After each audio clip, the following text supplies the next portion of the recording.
শিক্ষকসকলৰ কাৰণে এখন গুৰুত্বপূৰ্ণ জাননী আপোনালোকে দেখিবলৈ পাইছে। এই জাননীখন 3টা পেজৰ হয়। আপোনালোকে যদি চাই, ইয়াতে 4টা পেজ দেখা পাব। ভালেকেইটা পেজ আছে। আমি গোটেইখিনি কথা ইয়াতে ইণ্টাৰপ্ৰেট কৰিবলৈ চেষ্টা কৰিম। তো প্ৰথমতে চাওক, এখন আহিছে অফিচ অফ দ্য মিছন ডিৰেক্টৰৰ ফালৰ পৰা, সমগ্ৰ শিক্ষা অসম। আৰু ডেটটো আপোনালোকে দেখি পাইছে ক্লিয়াৰলি, 4/2/2026 তাৰিখত পঠিয়াই দিছে এক্সিকিউটিভ ডিৰেক্টৰ সমগ্ৰ শিক্ষা অসমৰ ফালৰ পৰা। আৰু কালৈকে পঠিয়াই দিছে চাওক, দ্য ডিষ্ট্ৰিক্ট মিছন কোঅৰ্ডিনেটৰ সমগ্ৰ শিক্ষা অল ডিষ্ট্ৰিক্ট।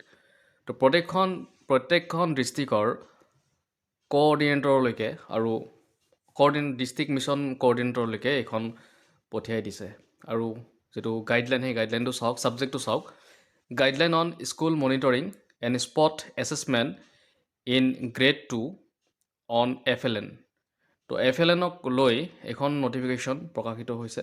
তো গোটেইখিনি কথা আমি চাবলৈ চেষ্টা কৰিম আচলতে কি কৈছে, আৰু FLN মানে কি সেইটো কথা আমি প্ৰথমতে চাই লওঁ। তাৰপিছত ইয়াৰ যিকেইটা নটিফিকেশ্যনত বা যিখিনি চিঠিত যিখিনি কথা লিখা আছে, গোটেইখিনি কথা আমি ইণ্টাৰপ্ৰেট কৰিম এইটো ভিডিঅ'ৰ জৰিয়তে। FLNৰ অৰ্থ হৈছে ফাউণ্ডেশ্যনেল লিটাৰেচি এণ্ড নিউমাৰেচি, যাক কোৱা হয় যে প্ৰাথমিক শ্ৰেণীৰ, বিশেষকৈ 1ৰ পৰা 3য় শ্ৰেণী ছাত্ৰ ছাত্ৰীসকলৰ পঢ়া লিখা আৰু মৌখিক গণিত দক্ষতা শক্তিশালী কৰাৰ লক্ষ্যৰে চলোৱা এক কাৰ্যসূচী।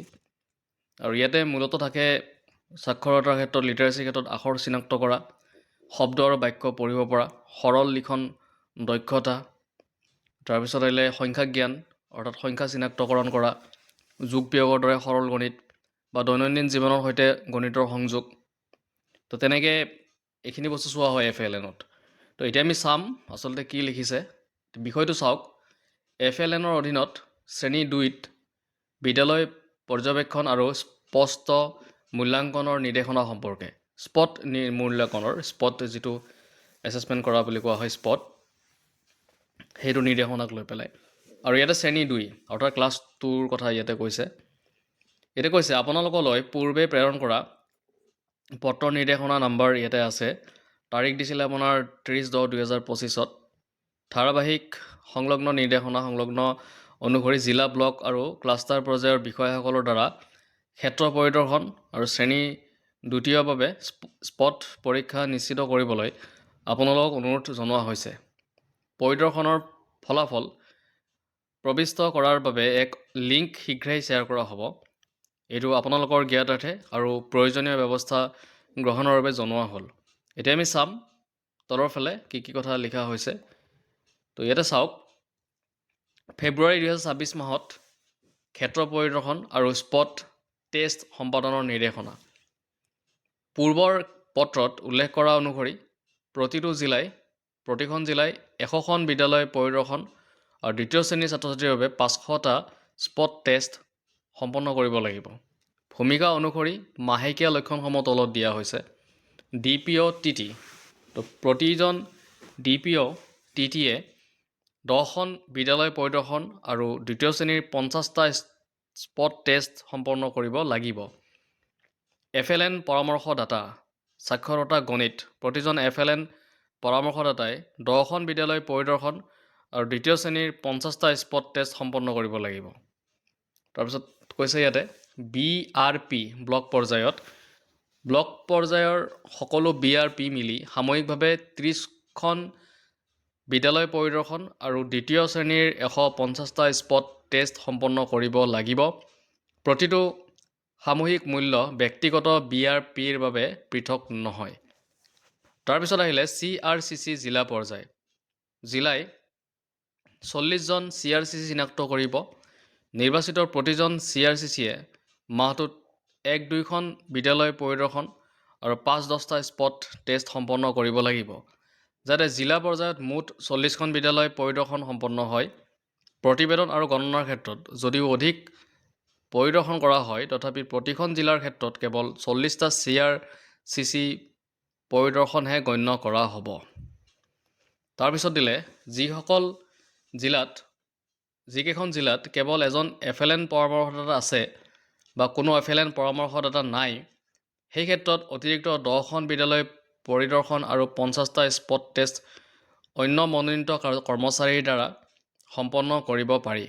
সম্ভৱ হ'লে FLN ডাটা বিশ্লেষক নতুবা কোনো সম্পদ বা ৰিচোৰ্চ ব্যক্তি। তাৰপিছত ছাত্ৰ ছাত্ৰীৰ বাছনি। দ্বিতীয় শ্ৰেণীৰ 5জন ছাত্ৰ ছাত্ৰী যাদৃচ্ছিকভাৱে বাছনি কৰিব লাগিব, ভৰ্তি বা ৰোল নম্বৰৰ আধাৰত নহয়। তাৰপিছত আহিলে ফেব্ৰুৱাৰী মাহৰ বিদ্যালয় পৰিদৰ্শনৰ মূল গুৰুত্ব। বিদ্যালয় পৰিদৰ্শনত পাঠ পৰিকল্পনা, কাৰ্যপত্ৰ, কাৰ্যপুস্তিকাৰ সঠিক ব্যৱহাৰ, হলিষ্টিক প্ৰগ্ৰেছ কাৰ্ড আৰু স্পট টেষ্টৰ জৰিয়তে তলত দিয়া দক্ষতাসমূহ মূল্যায়ন কৰা হ'ব।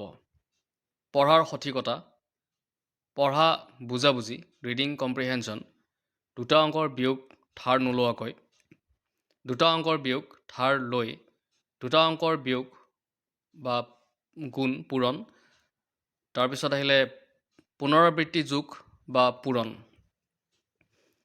স্পট টেষ্ট সম্পৰ্ণৰ নিৰ্দেশনা। ভাষাৰ ক্ষেত্ৰত ফেব্ৰুৱাৰী মাহৰ পৰা ভাষা বিষয়ত পঢ়াৰ সঠিকতা আৰু লগতে পঢ়া বুজাবুজিও পৰীক্ষা কৰা হ'ব। পঢ়াৰ সঠিকতা, ৰিডিং একুৰেচি বুলি যাক আমি কওঁ। তাতে কৈছে ফৰ্মত দিয়া নিৰ্দেশনা অনুসৰি প্ৰথমে 3জন ছাত্ৰক দ্বিতীয় শ্ৰেণীৰ পঢ়াৰ কিতাপ মকচকৰ পৰা এটা অনুচ্ছেদ পঢ়িবলৈ দিব লাগিব, যাতে ছাত্ৰৰ পঢ়াৰ সঠিকতা মূল্যায়ন কৰিব পাৰি।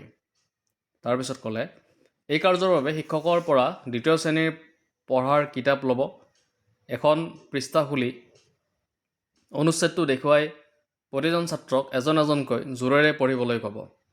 কোনো শব্দ তেতিয়াহে সঠিকভাৱে পঢ়া বুলি গণ্য কৰা হ'ব যেতিয়া ছাত্ৰই শব্দটো একেবাৰে একোটা প্ৰয়াসত সঠিকভাৱে পঢ়ে বা শব্দটো মিলাই সম্পূৰ্ণ শব্দ হিচাপে সঠিকভাৱে পঢ়ে।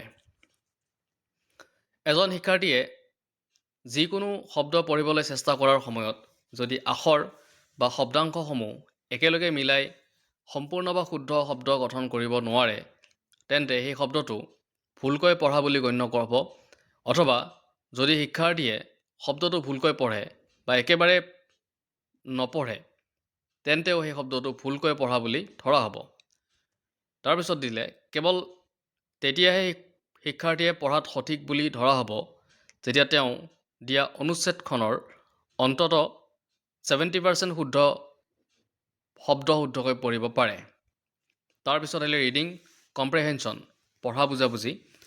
পঢ়াৰ সঠিকতা পৰীক্ষা সম্পূৰ্ণ হোৱাৰ পিছত শিক্ষাৰ্থীয়ে আগতে পঢ়া একোটা অনুচ্ছেদ ব্যৱহাৰ কৰিয়েই পঢ়া বুজা পৰীক্ষা কৰিব লাগে।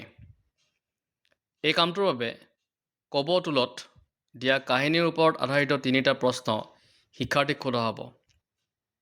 3টা প্ৰশ্নৰ ভিতৰত 2টা প্ৰত্যক্ষ ডাইৰেক্ট প্ৰশ্ন থাকিব আৰু তৃতীয়টো অনুমানমূলক ইনফাৰেঞ্চ বেছড ইনডাইৰেক্ট প্ৰশ্ন হ'ব। শিক্ষাৰ্থীয়ে যিমানখিনি অংশ পঢ়িছে কেৱল সেই অংশলৈকে প্ৰযোজ্য প্ৰশ্নহে সোধা উচিত।